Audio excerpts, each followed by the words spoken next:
Welcome to Trojan Insider. My name is John Emmett, here with head football coach Reggie Barlow. Trojans coming off a 44-38 win over Elizabeth City State. They now sit at 5-1. Big showdown game with Bowie State this Saturday. 2 o'clock kickoff in Bowie, Maryland. Coach, let's start with the win over Elizabeth City and the takeaways from that game that you can build on moving forward. Yeah, the game against Elizabeth City, we knew that they were a really good opponent. Their head coach there is a first-year head coach. First year there, but he's an outstanding head coach. They came in with a really good game plan. We were able to stop them when we needed to. We were able to score a lot of points, and happy to walk away with the victory. They threw the ball 50 times. How much does that prepare you for what you might face this week? Well, it will help. Obviously, Bowie, they like to throw the ball around as well.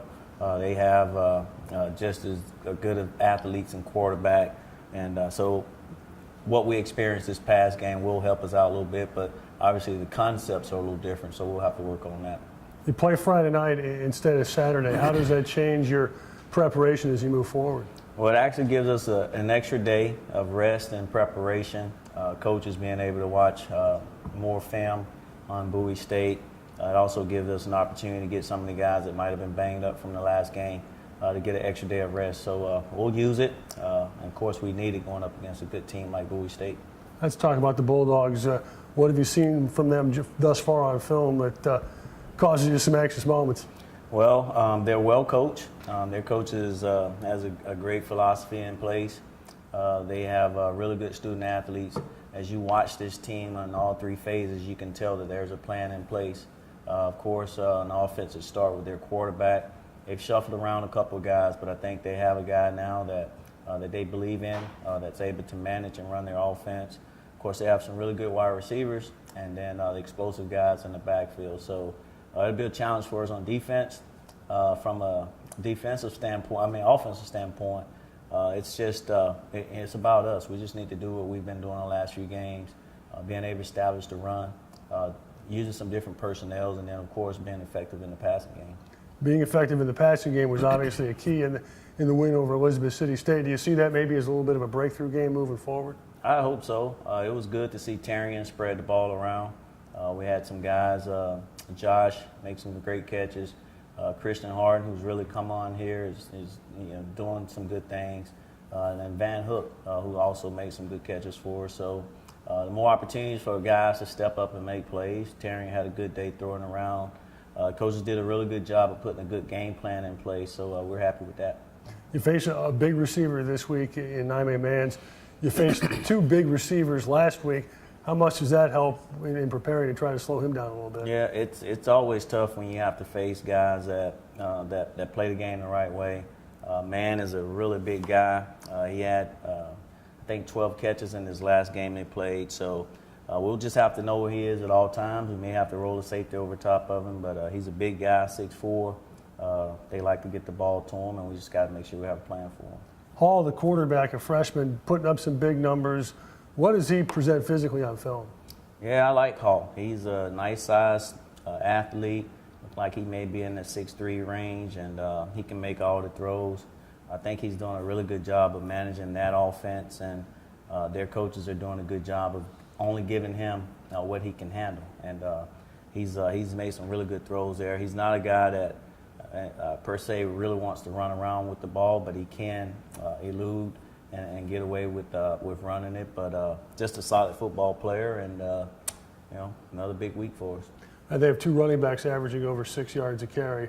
Obviously, they've kind of been pass first thus far, but they can run it when they need to. How do you slow those 2 guys down? Yeah, it's about lane integrity. It's about setting the edge with our defensive end, and then our secondary guys. We got to make sure that they're involved in tackling. I've seen both of those running backs, break for 30, 40-yard runs, and I think that's why the average is so high. So we just got to tackle, got to rally to the ball, got to get more than one guy to the ball, and but it's a big challenge because they do run the ball well, and they do have a good scheme in getting the ball to these guys. What can you do to make Hall uncomfortable and maybe spend part of his day on his wallet? Well, we got to mix it up. I think there's only a couple ways you can create pressure, and one, you do it by personnel. I think we have good personnel, and we can bring pressure with our defensive end with Bryant Frazier and those guys up front. but then sometimes you got to bring an extra blitzer to make him get the ball out of his hands quick. So he's done a good job of managing it.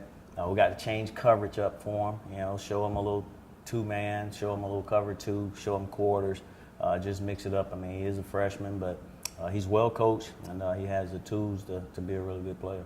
They jump on people early. They were up 14-0 on Chihuahua in the first quarter. They've outscored opponents 66-17 thus far. What can you do to avoid the pitfalls of that kind of start?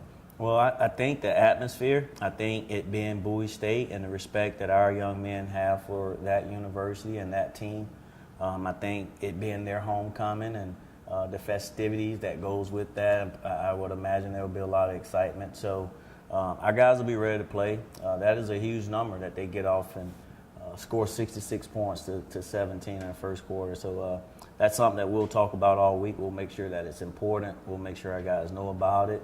And we'll have an approach and a plan to go and try to execute that. Last season, a heartbreaking last-second loss to the Bulldogs. How much do you think that weighs on the guys that are coming back? Yeah, our senior guys that have been here, they've played Bowie State over the last 3 years, and I mean they have a lot of respect for that program and those guys up there. But it will mean a lot to have an opportunity to beat those guys. They're on their homecoming, but it's still about us keeping the main thing, not getting ahead of ourselves, just one play at a time, trusting our process and the way we prepare and just stand with that. And I think everything else will work out as we go. Had a lot of rain in this area. It's obviously taking its toll on the grass fields. Now you get to go up and play on a quality field turf surface at Bowie. How does that change the game? Yeah, I think it'll speed it up. Last week with all the rain, our surface been a little soft the last few weeks, and then we played on the grass field in Winston, so we've been on kind of soft surface for a while, but this will allow the game to be played that much faster, really for both teams. And it's their home surface, it's a nice surface, and I look forward to our guys being able to get out there and move around on it. You were in a high-tempo game Friday night, 190 total plays, which is a pretty high number. Bowie averages over 80 offensive plays a game. How critical will tempo be Saturday? Yeah, it's this time of year, our guys are in shape. I mean, we've ran them and do conditioning drills and stuff throughout practice. So our guys are in shape, and I think they're ready to play the amount of plays that they have to. Obviously, we want to restrict them. We don't want them to get to that average of 80-something plays, and that'll happen by us getting off the field on third down. What do they look like defensively, X's and O's? Who kind of jumps out at you from a personnel standpoint? They are an odd front team, which is they particularly have 3 down linemen, 4 linebackers. They play a variety of coverages on the back end. There's been the middle linebacker is the guy that gets them going. They have some really, really big guys up front on the defensive line. And then in the secondary area, there are some guys that have gotten some interceptions throughout the year. So just a solid team, solid philosophy. They play, and they have the athletes to play that scheme, and it'll be a challenge for us. It'll be the first time this year you've been on television. It kind of changes the tempo a little bit with the extra timeouts. Does that impact what you do in terms of substitution or rotation, anything like that? No, not really. We actually try not to even focus on it being a TV game. It's a blessing to have a game that's on TV, but for us, it's about just staying focused on the task at hand. We will rotate and change guys out, very similar to how we've done it all year. It's worked for us, but it's a blessing to have an opportunity for these young men to be able to play on TV.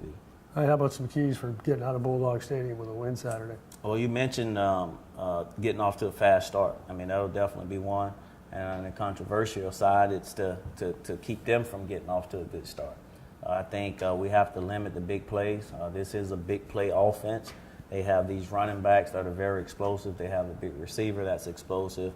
So we have to limit the big plays. And then I just think in the kicking game as well, we have to not allow them to get big returns on us. And hopefully from our last game with a nice punt return by Van Hook and then a nice kickoff return or 2 by Ty, hopefully we can carry that into this week and let it be a positive for us as well. Reggie, thanks a lot. Appreciate it. Best of luck. Thank you. That's Reggie Barlow in this edition of Trojan Insider. VSU facing Bowie State Saturday afternoon, 2 o'clock kickoff from Bowie, Maryland. You can follow it on the radio, WVST, starting at 1:30.